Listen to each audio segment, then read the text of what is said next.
Sai da tua terra, da tua parentela e vai para a terra que eu te mostrarei. Se tu uma bênção, farei de ti o pai de muitas nações.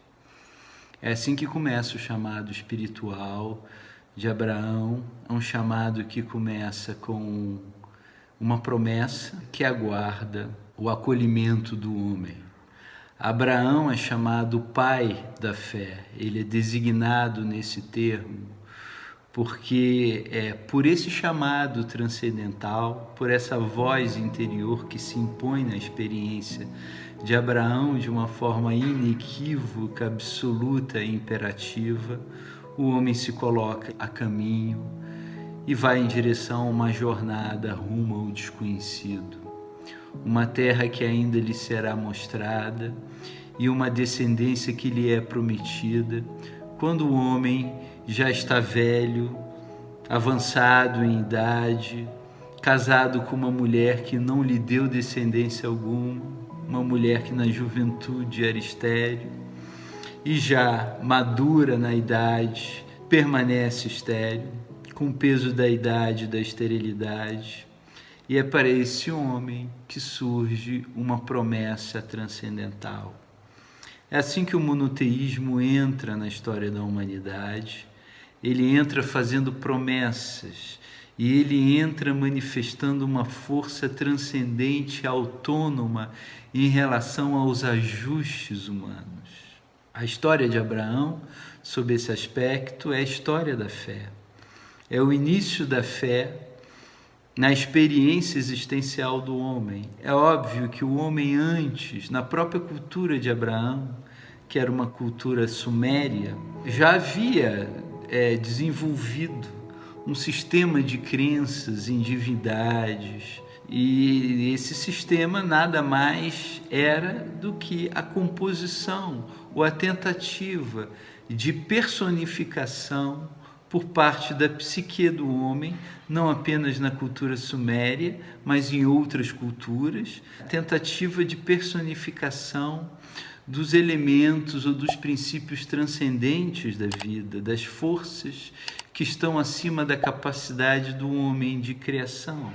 Esse movimento do homem tentar compreender por si mesmo as razões da existência e o mistério da existência é o que vai inaugurar todo o sistema religioso politeísta, que é um movimento puramente humano, portanto imanente. Ele nasce da psique do homem e se volta para a psique do homem, não é um movimento transcendente, vertical, que vem ao encontro do homem, assim como Abraão o experimentou.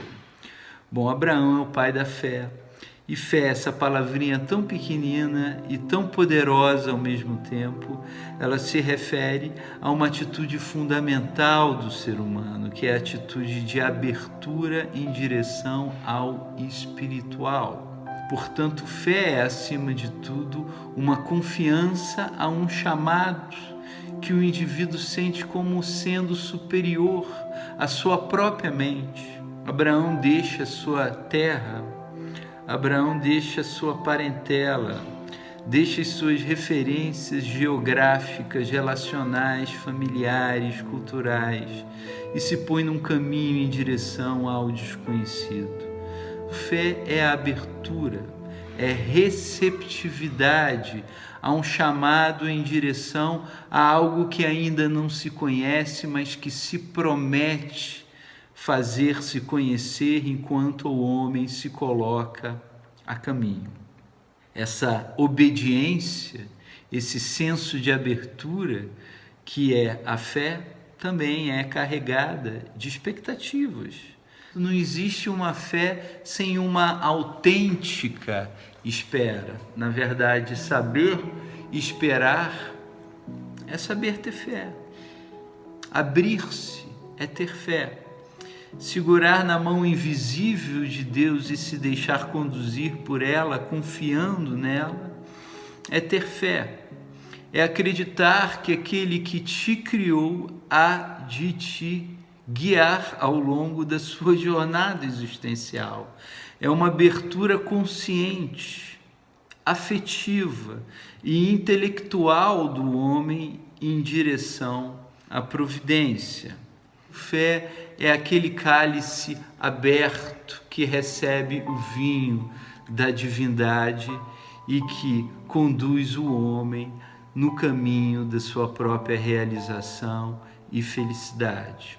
Uma frase muito importante de Viktor Frankl, que eu quero citar a respeito da fé, o fundador da logoterapia, que é a terapia do sentido, uma importante escola de psicoterapia moderna. Viktor Frankl dizia assim: a fé não é uma maneira de pensar da qual se subtraiu a realidade, mas é uma maneira de pensar a qual se acrescentou a existencialidade do pensador.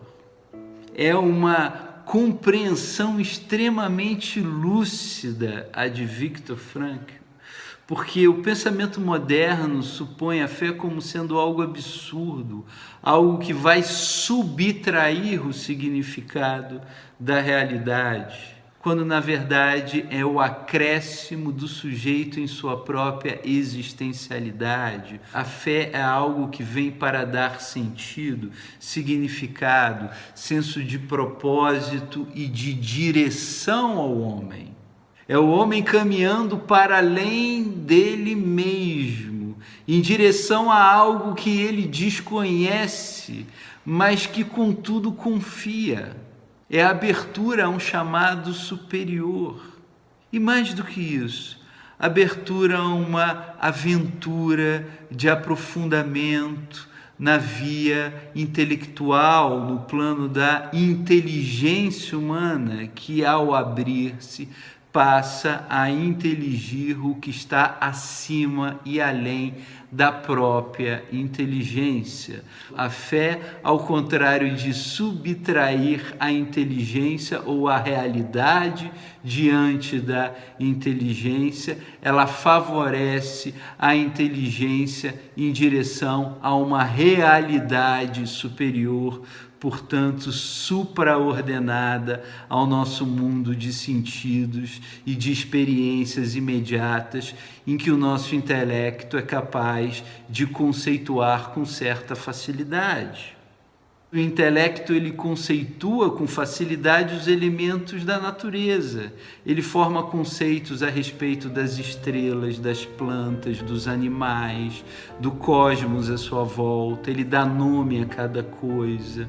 Ele consegue entender os processos bioquímicos da natureza, os processos físicos da física. Ou seja, o homem ordena e conceitua tudo isso no domínio do seu intelecto, porque o seu intelecto está capacitado a inteligir e, portanto, ordenar, assimilar internamente o plano da natureza, mas o intelecto do homem não está, por sua vez, capacitado a assimilar e a compreender, e muito menos a conceituar o supra-ordenado, aquilo que está acima da natureza, o supranatural.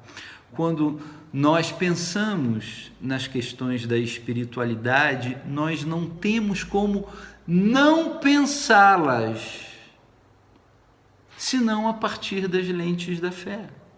Não há possibilidade sequer de desenvolvimento de uma consciência espiritual se não houver a fé.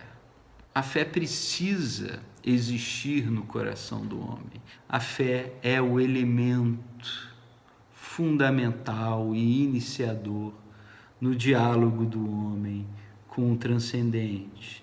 E aquele elemento que é base ou plataforma para um voo mais elevado do intelecto do homem.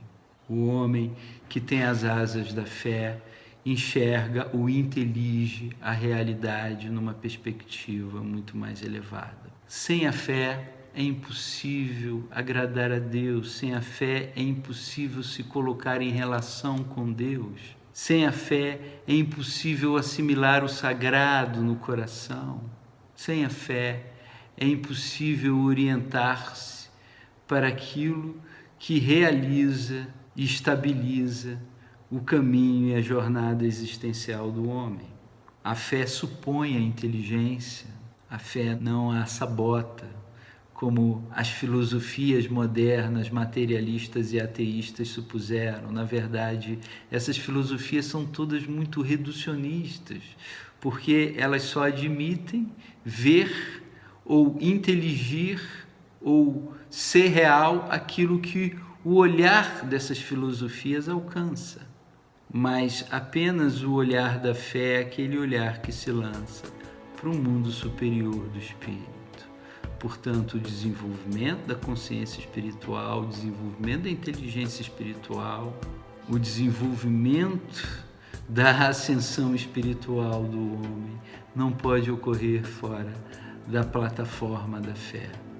Curta um vídeo, assine o canal, até o próximo Literatura.